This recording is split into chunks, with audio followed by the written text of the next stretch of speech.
Well, Denzell, what does this mean to you going back to your hometown to face your rival? It means a lot. I got a lot of family down there, and when I grew up in Columbia my whole life, so I'm really, really excited for this one. Kind of stands out a little more to me, so I'm just really excited. I wonder, as a child, who were you a fan of in this rivalry before you ended up committing to Clemson? Well, I mean, I grew up in Columbia, so I was a Carolina fan for a little bit, but obviously now I'm not. I mean, so it was Carolina for a little bit. So what were your fondest memories then of the rivalry? Because if I'm not mistaken, you were probably still a Gamecock fan when they put the 5 on Clemson. I mean, it was fun because they were winning around that time. But now we're dominating them, so. Is it more fun to be part of the rivalry than a fan of it? Yeah, a lot. Yeah, it's a lot more fun. Why? I mean, you actually get to do what everybody's talking about. I mean, the fans. I mean, obviously the fans are a big part of it, but like physically doing it, it's a lot better. So. What are some of the difficulties of trying to separate the emotions from this game and also trying to prepare for it like it's just the next one up?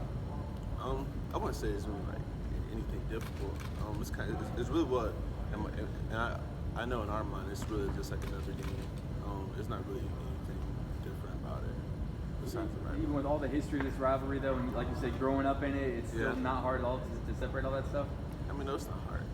I mean, I still prepare the same, do everything I used to, just like I would play anybody else.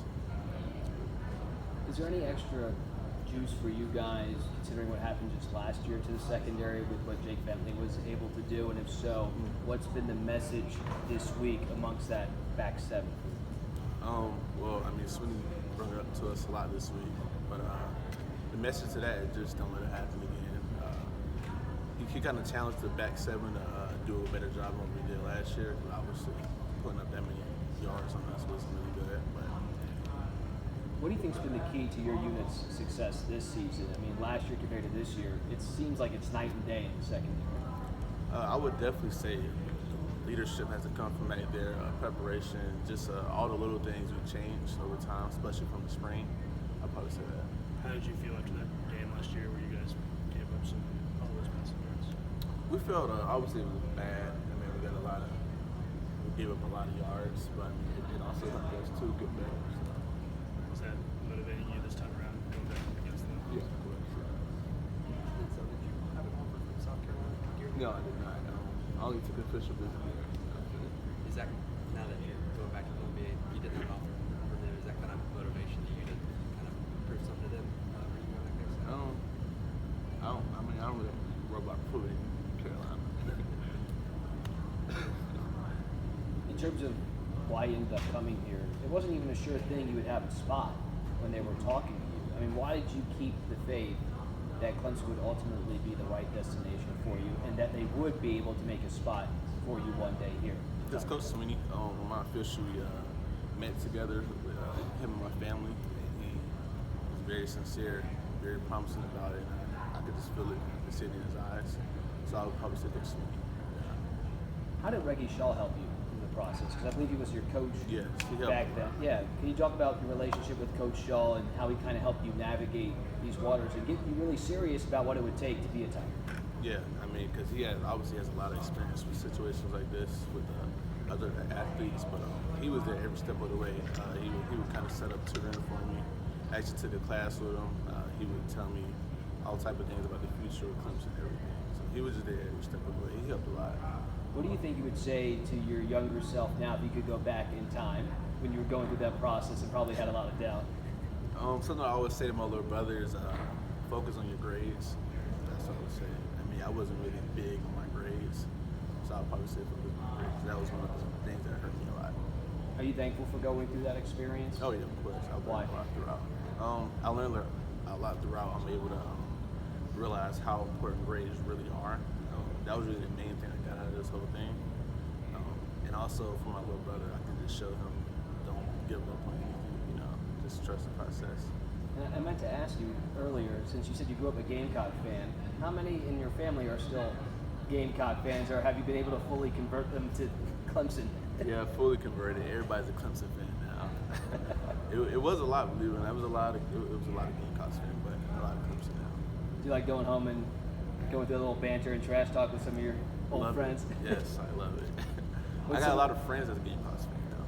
Don't get me Walk me through one exchange maybe between you and some of your buddies who are Gamecock fans. What's it like? I mean, because they can't really say much anymore. I mean, you know, we beat them so many times now, so there's not really much to say. That's kind of. You've played in so many of the biggest stadiums around the country, especially growing up in Columbia. How would you compare the atmosphere of Williams-Brice Stadium to some of the other big ones you played in?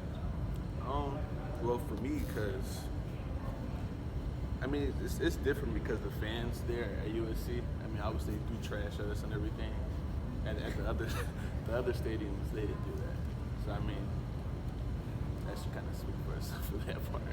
I don't want to say too much. So would it be even sweeter for you in your final time being a part of this rivalry as a player to get that 6th in a row for this program, then walk out of Williams-Brice, your hometown, and be like, bye? Undefeated, yes, that would be great.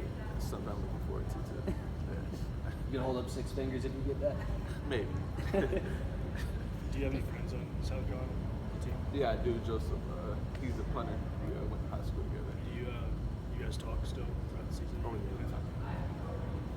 Once Coach Shaw made his move, did you kind of keep track of Burns at all since they're Yeah. 60 miles down the road from you? And they had a great season too. I know they lost their last game or whatever, but they started a great season. You still keep in contact with him? You guys Oh, yeah. talk at all? That's my guy.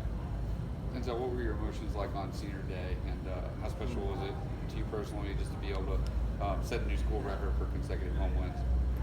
It was emotional, a lot more than I thought. When I got on top of the hill, I was like, yep, I'm definitely about to cry. I see my parents, and that's when the tears came down. But it was great. I mean, we beat them 52-3, which is the record, as everybody knows, for the senior class. And, so that's great. That was a great way to go out. You ever think at all that you might be able to go walk out with these seniors and set a new national record for win-loss record? Yes, I'm so excited about that. Yes. Do you think you and Joseph will meet up pregame and talk about anything? Talk about Oh, yeah. life? Or how far you guys have come together since AC4? Yeah, for sure. Definitely. Before and after, we'll probably get a picture together too. Denzell, do you think it's like a little bit nice this week as the game's at noon, making it a little bit less hostile going into Williams-Brice at night? There's a difference obviously from the last time you guys played at Williams-Brice. Does that, I guess, help you all a little bit at noon? I mean, it don't matter if it was 12 or 3:30 or 7, whatever it is. But I mean, it's an earlier game, obviously because of the situation last year. But I mean, it don't really matter for us. All right. Thanks, Thanks, Denzell. Denzell. Appreciate it, bud. So,